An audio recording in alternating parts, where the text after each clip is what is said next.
Yan, diyan ka pa din. Oo, dito pa, may apat pa. Sabi mo kanina, uwi ka na, kailangan mo na umuwi.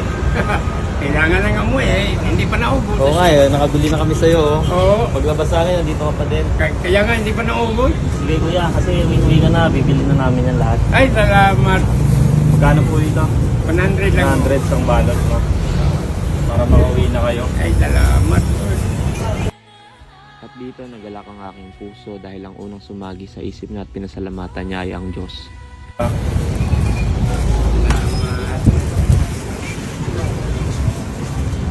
Sige kuya, okay na yan. Sayang yung plastic. Ah, okay na. May plastic kami doon. Ah, Sige ha. Tip na change na rin po. ay, Opo. Lord na nga. Huwag po kayo magpasalamat sa akin. Galing po sa Panginoon yan. Ay, salamat, Lord.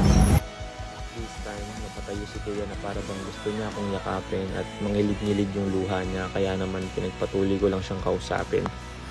Isa lang po ang message ko kuya. Ang Panginoon Diyos po ang tagapagligtas natin. Ay, Lahat oo. po tayo ay makasalanan. Ay, oo. Siya lang po ang dapat patulong sa langit. At talagang totoo yun. Panginoong Diyos lang po. Salamat. Kaya sa kanya po lahat ang totoo. Ay, oo, nung bawat magtinda ko, Lord, tulungan mo ako, Lord. Lord, tulungan mo ako, Lord. Kasi kanina pa kayo sabi niya uwi na kayo. Kaya nga, gusto mo na umuwi.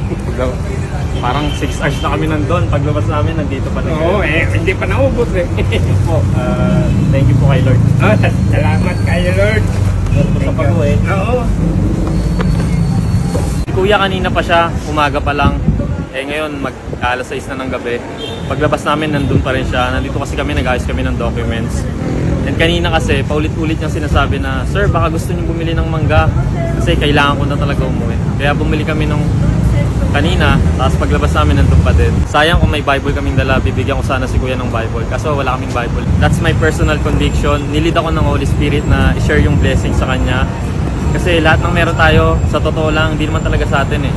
We came into this world naked, di ba? Hubot hubad, wala tayong kahit anong possession. Lahat ng meron tayo ngayon, galing kay Lord. Kaya kahit itong salamin ko, hindi sa akin to. Pinahintulutan ng Panginoon na magkaroon ako nito. Kaya dapat, maluwag sa puso natin i-share yung blessings, lalo na sa mga nangangailangan. So, praise God!